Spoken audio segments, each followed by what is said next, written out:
Welcome to Get Real, How to Live a More Authentic Life, with psychologist and author of over 75 books, Dr. Barry Weinhold.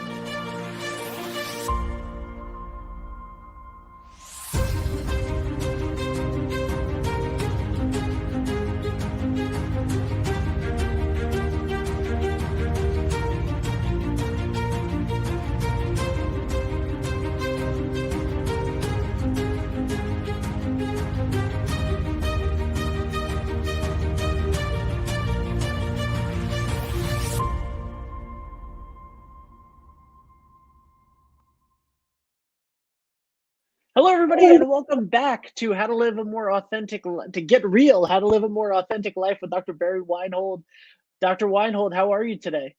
I'm doing great. I'm feeling very grateful. Just had a birthday and had a fine time. That is amazing. And, you just had a birthday, and honestly, you look better than ever. Oh, thank you. I got a new camera. That's what helps.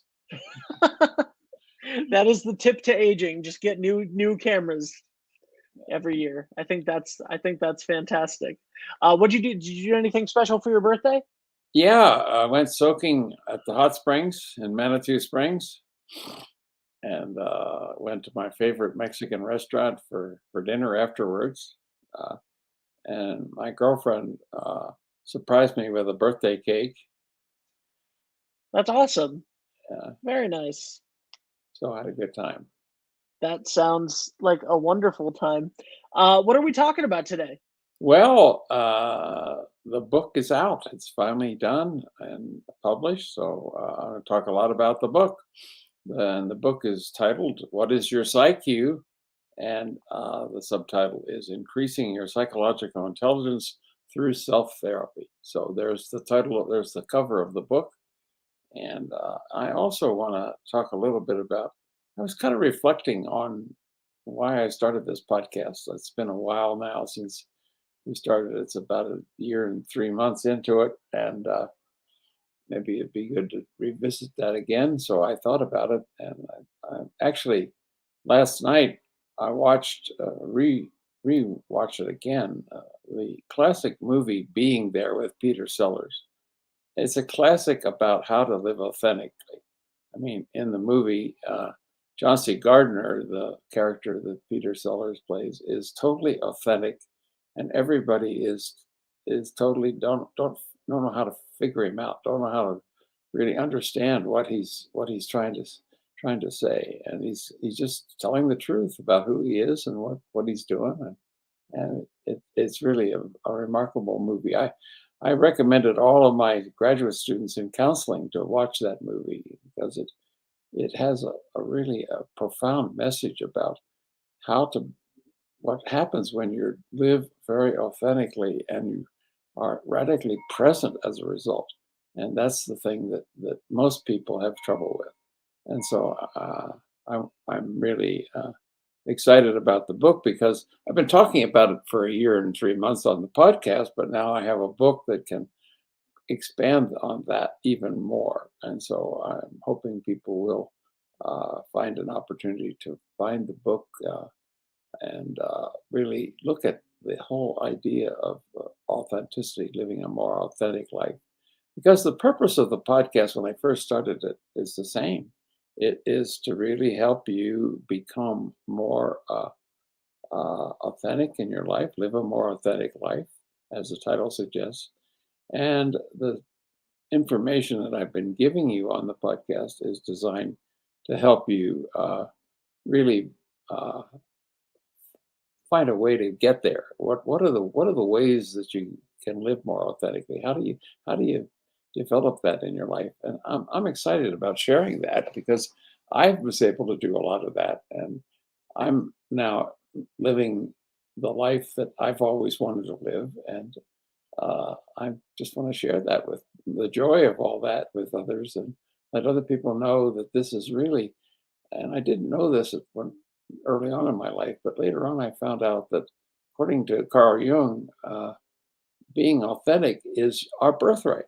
That we're supposed to be authentic, and that we're supposed to live our lives that way. And so it really is an affirmation of who we are as human beings. And yet, so few of us take advantage of this opportunity. And yet, in this country, we live with so much more freedom than many places. We should be able to make this happen for us more often than probably in any other country in the world.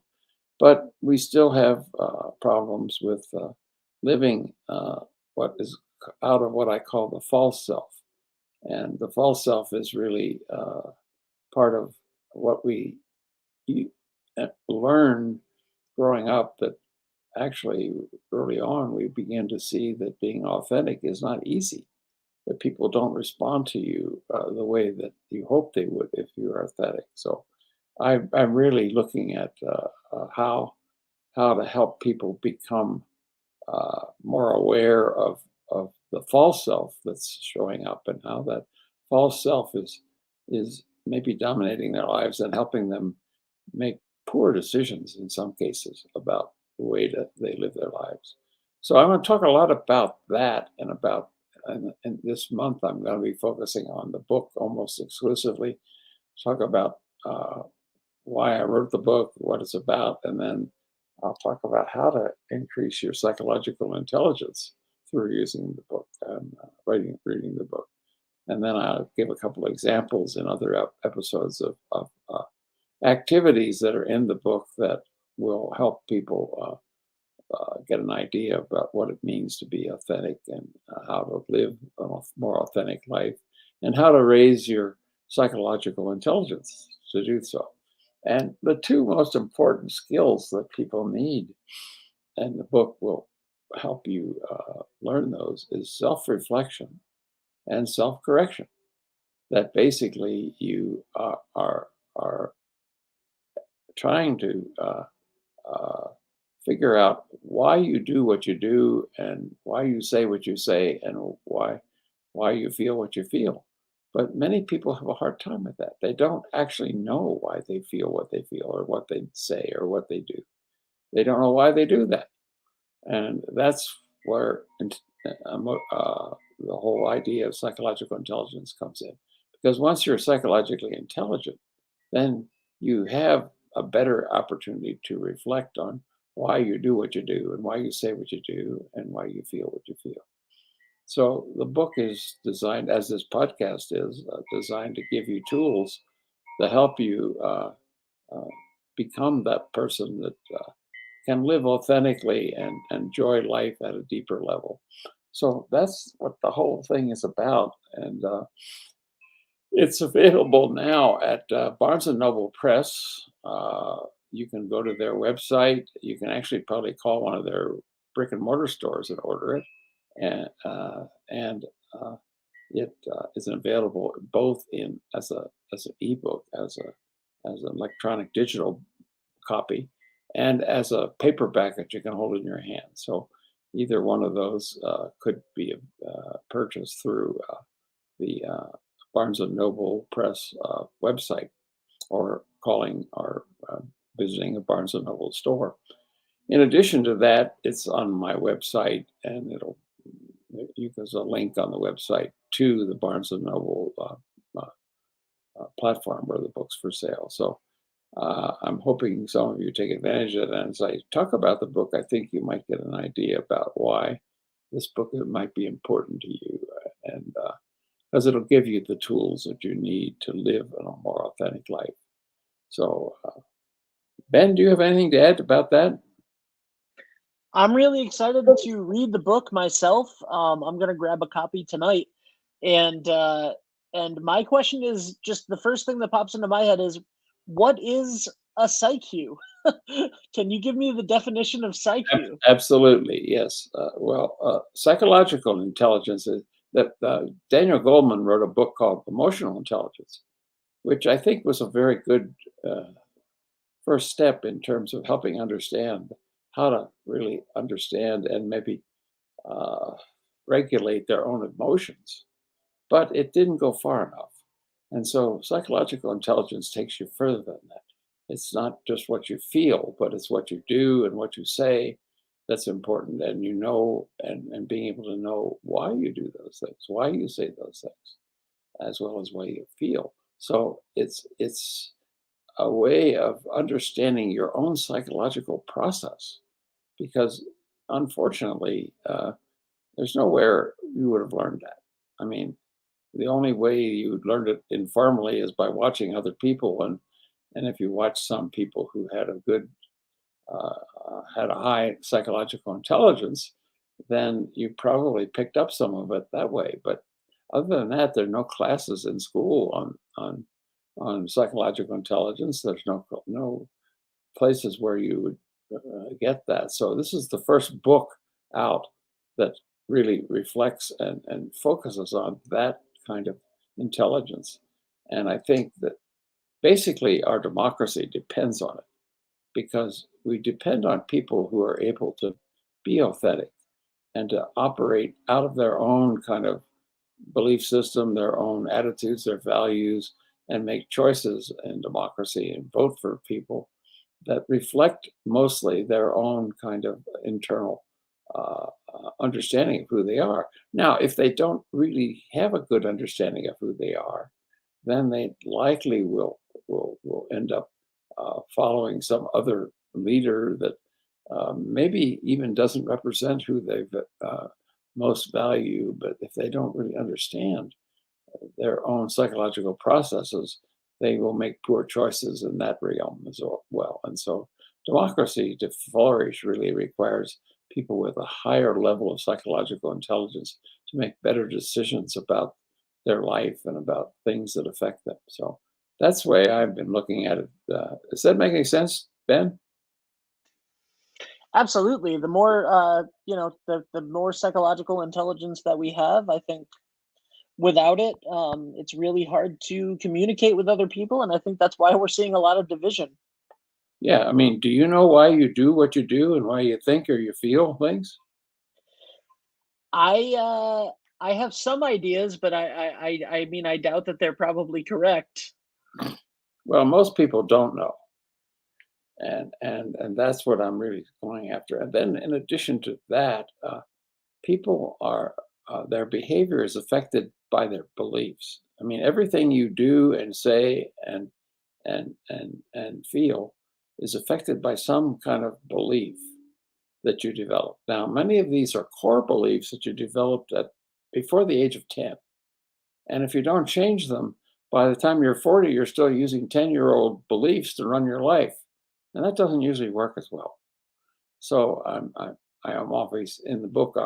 I talk a lot about, and I'll have one episode in this month about how do you look at your beliefs and how do you change them? Because if you find that certain beliefs are not really providing the kind of life that you wanted, you can change them. There's nothing saying you can't change it. We just got to know how, and that requires some psychological intelligence. And I'll show you how in one of the episodes coming up this month. So basically. When I work with people, I try to find out what in their life isn't working right now. What kinds of things, situations do they find themselves in that aren't working? And then I provide uh, tools for helping them understand why they're not working. And then I look beyond that to look at where that whatever dysfunctional belief is that might be causing them to behave in certain ways that aren't working for them. And then we change those beliefs. So that's one of the big things that's in the book. And it's also a big part of my therapy with my clients. Then I also have developed a 4-step model for helping people process trauma. And I've been studying trauma for 40 years, and this is the best thing I've ever found and discovered about to help people really get through and heal any unhealed trauma from their past.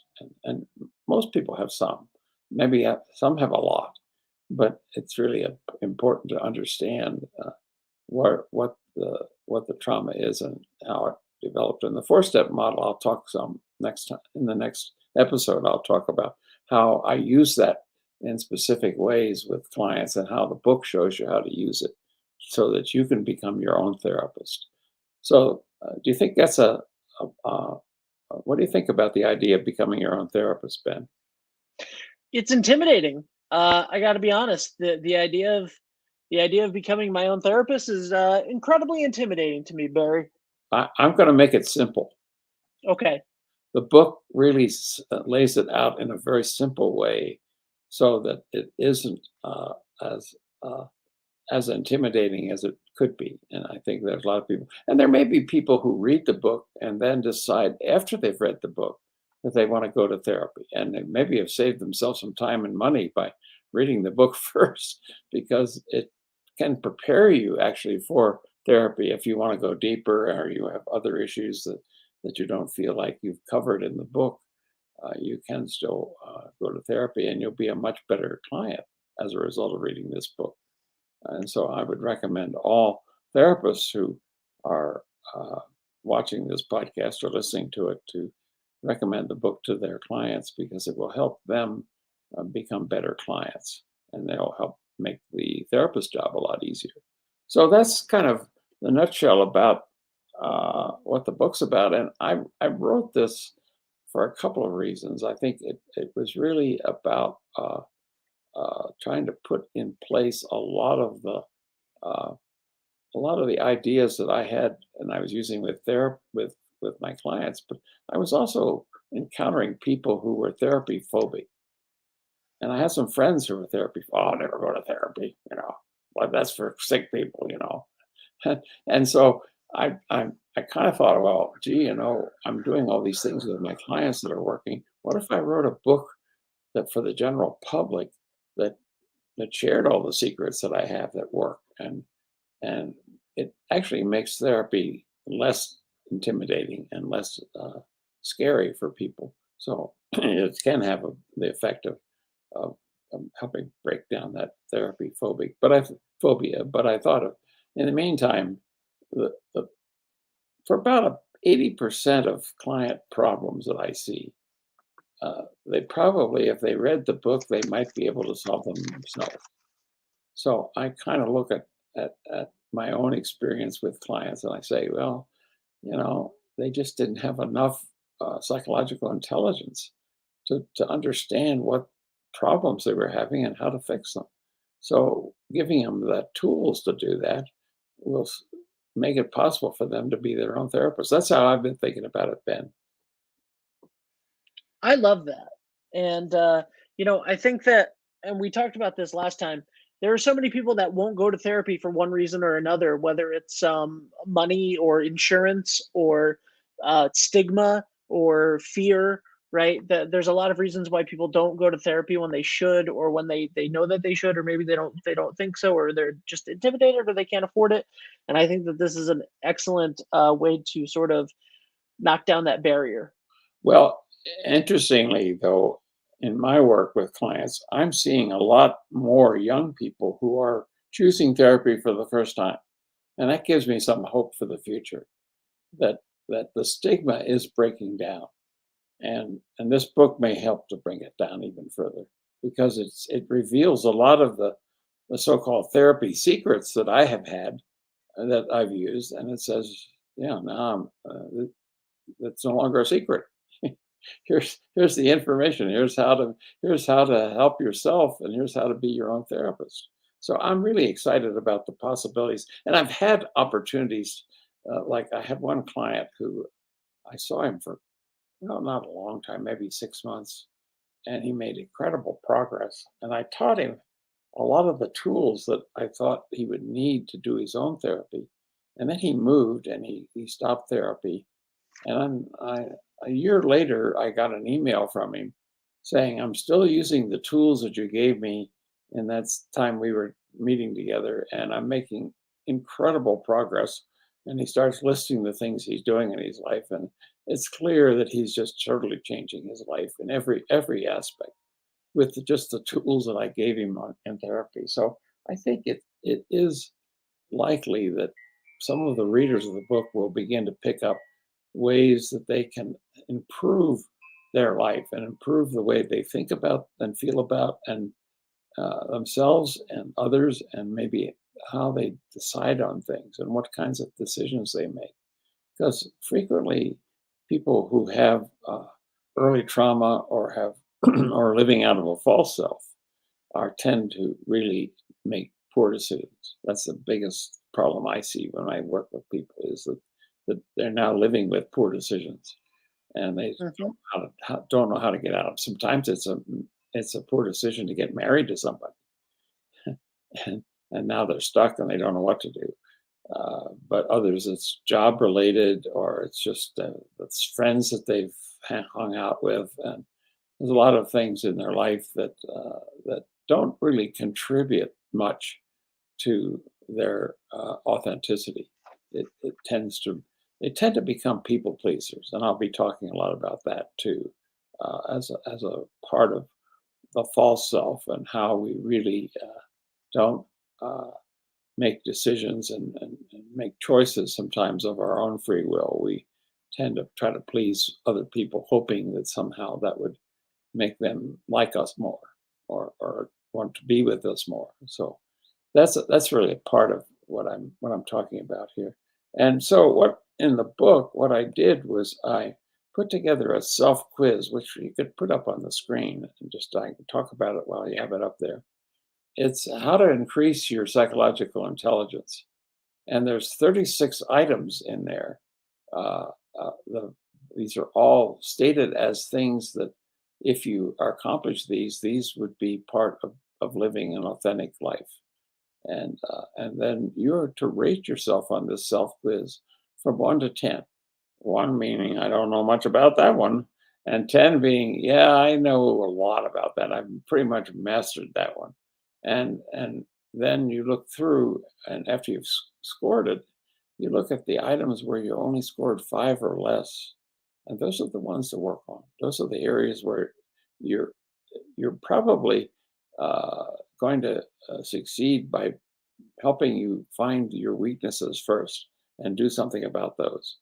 And so that's what I would suggest in using the book. Then you go to those chapters related to those items. Each item of the 36 has a separate chapter involved in it. And it also has a workbook connected to it. So there's a link at the end of the chapter that takes you to a workbook with a lot of self assessment tools and a lot of resources to help you work on that one item and get better at it. So the book is designed to give you the information and then the tools to work on each item of those 36 to improve. If you're not above a 5 in rating yourself, then that would be where you would start. And so I'll talk some more about how to increase your psychological intelligence in the next episode, but I just really wanted to share with you about the excitement I have about this book. And Ben, you're going to have to change that intro, because now this is my 80th book. I no longer have just over 75. I now have 80. So if you might want to change that intro to reflect the new reality here. And There you go. Congratulations. That's and that's a wonderful birthday present to yourself as well, reaching 80 books published. So congratulations.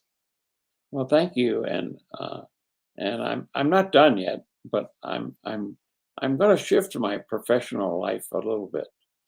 I'm I'm I'm not going to be writing as much, and I'm going to be doing podcasts, webinars, and online courses more. That I I love that. since COVID-19 and pandemic, people have become more accustomed to doing their training, doing their learning online. And I'm now going to create more products that reflect that kind of new awareness that they can go online. And many people are finding that to be much easier than, taking time off work, going to some other strange city, having to pay for airfare and hotel and all the other expenses, meals, and the conference fees to get training. That is much easier to get training online, where you can do it on your own time. I mean, most of the training programs that I've created, you can pick them up anytime and work on them on your free time. And so it's much easier than for busy professionals to get the training they need. And it's less expensive for probably those agencies that were sending them to fairly lengthy and expensive trainings. So I think the whole idea of creating products and things that will help people understand themselves and understand how to live more authentically will be probably more likely to be watched online than somebody picking up a book. Even ebooks have outsold the print books these days.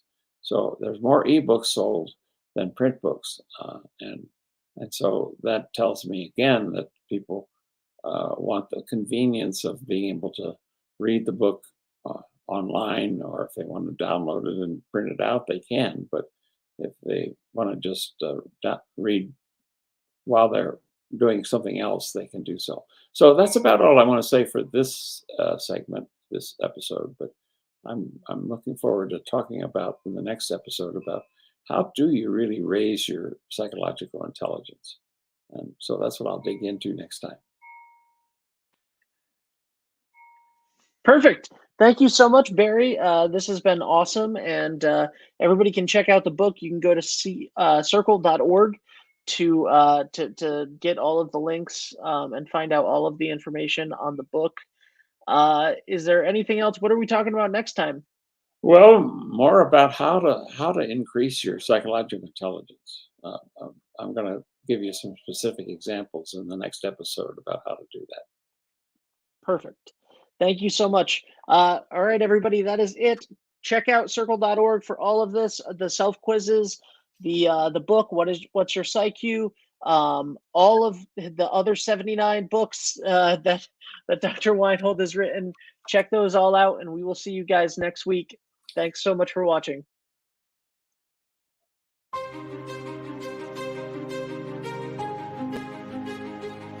For more information, please visit the Colorado Institute for Conflict Resolution and Creative Leadership at CICRCL.org or click the link in the show notes.